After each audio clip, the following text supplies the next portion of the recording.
Welcome back, my friends, and Happy New Year. It is 2026.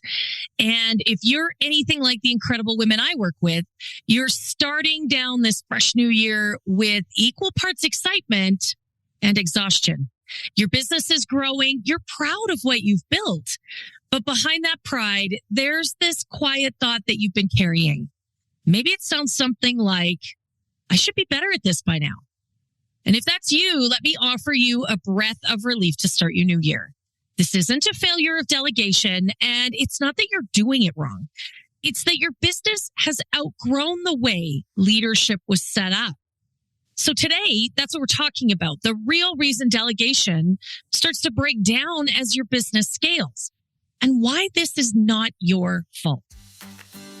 Welcome to Female Founder Unplugged, the show where we cut through the noise and have a real, raw conversation about what it takes to build and scale a successful business as a female entrepreneur.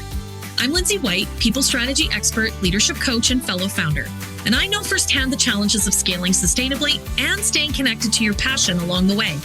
This podcast is for ambitious women just like you, seasoned founders and CEOs navigating the challenges of leadership, team building, and sustainable growth. In each episode, we'll dive into those topics that are most important to you as a female founder. You'll hear honest, no BS conversations about building, growing, and leading a team and culture so that you can grow without losing yourself in the process. Because let's be real, entrepreneurship can feel isolating, and leadership doesn't come with a roadmap. If you've ever struggled with the pressure of running a business, felt overwhelmed by growing your team, or wondered, how do I scale without sacrificing my vision and my purpose? You're in the right place. Let's get unplugged.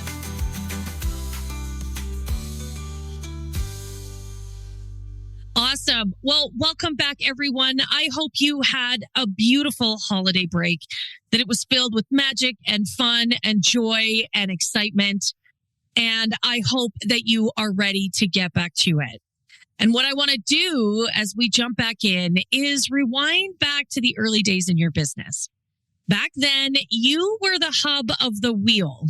Every decision, every detail, every deliverable ran through you. And it worked because your team was small, things were fast, and your intuition really carried a lot of those decisions. But now there's more people, more complexity, probably more risk. And the leadership habits that once felt very natural for you now feel like quicksand. And I'm here to tell you that what worked early on becomes the very thing that is exhausting you now. And it's not because you've lost your edge. It's not because you're not keeping up. It's because your business has evolved, but your leadership style and structure hasn't yet. And here's maybe what you're hearing from the outside. I think there's lots of these messages. You just need to delegate more. We certainly hear the message around let it go, trust your team, hire a VA. You just need, the right person. But if it was that simple, my friends, you'd already be doing it. I mean, you are really smart. You're good at this stuff.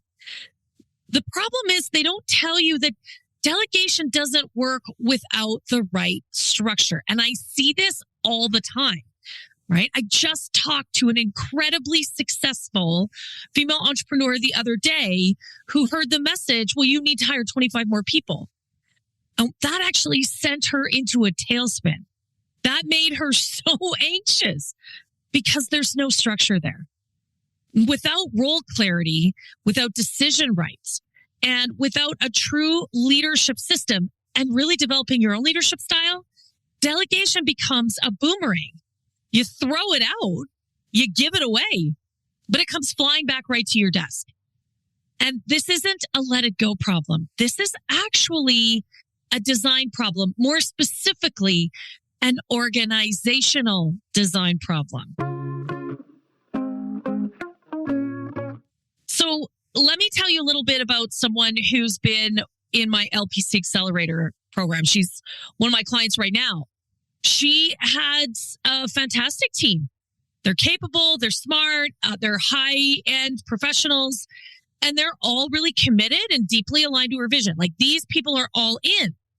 But every time a decision had to be made, it bounced back to her. There was always a space at which the delegation came to a screeching halt. Every time there was a big deliverable and it was ready to go or a project was finishing, she had to have eyes on it and all of it. Like, she had to review it. And that wasn't because she didn't trust her team. It's just that's the way the system had been created. And the team would wait, right? They would wait for her, and she couldn't be present in all of the moments they needed. And that made her really frustrated. And of course, that made clients really frustrated. It backed things up. And in the quiet moments, like, she'd really blame herself. And that's not fair, my friends. And this is part of our discussion, is that this isn't a her issue. This isn't a team issue. This is a structure issue. There's no blame.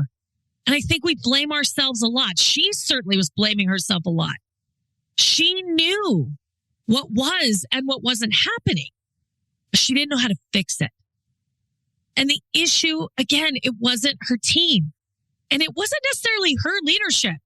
She's leading pretty effectively. I mean, listen, we can all up our leadership game. But my client in this circumstance, she's doing a good job. It was that the business had grown, the complexity had shifted, but the decision structure, the authority matrix hadn't. So we had to dig into it together. That's the work we've been doing inside the accelerator with her, is what is working, what is not. What does it look like in the future versus what is happening today? And how do we build that? How do we create that for her so that she elevates her leadership at the same time? The structure is shifting. Perhaps the roles need to shift, the responsibilities.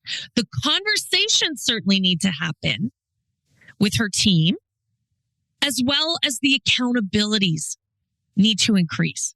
That's the work that we're doing right now. That's the work you need to do in your business. And the truth is, it sounds complicated, but it's not actually that hard. What it requires? Intention. You have to pause. You have to meaningfully dig into this work. That's the key here. Okay? And here's the part that no one is going to tell you but me. You're welcome. Your leadership identity has got to evolve with the business.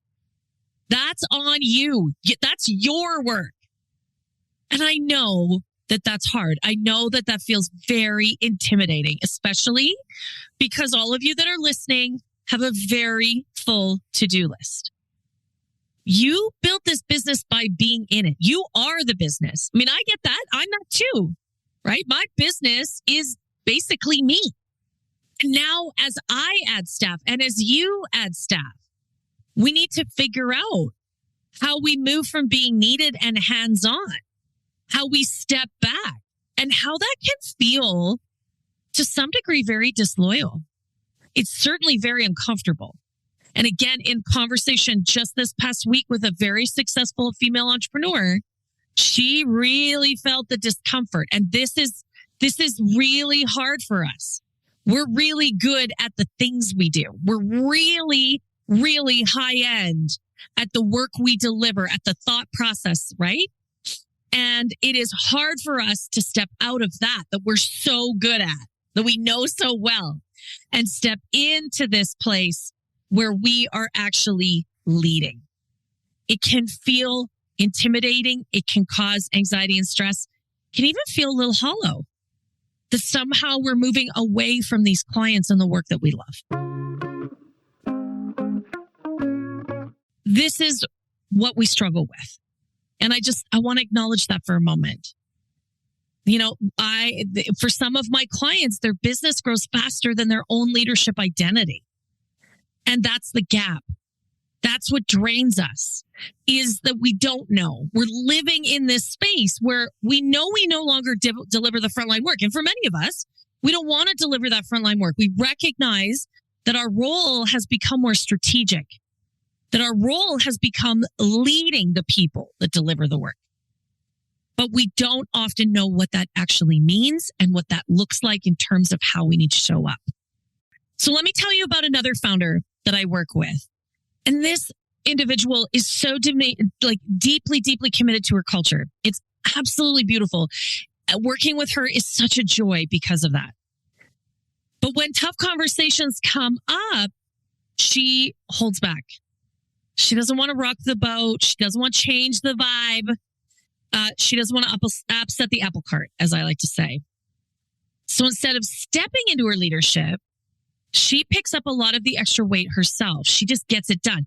And listen, I'm a GSD kind of girl too. I like to get shit done. Let's just pick it up. Let's get it going. Let's deliver for our clients. I understand that. And I see that. I see you. And I see that in my clients. Here's the thing. We do that quietly. We do that without asking questions. We do that without pushing back. And that's where the burnout creeps in. So my friend, here is the hard truth. Protecting your culture without clarity comes at a cost to you.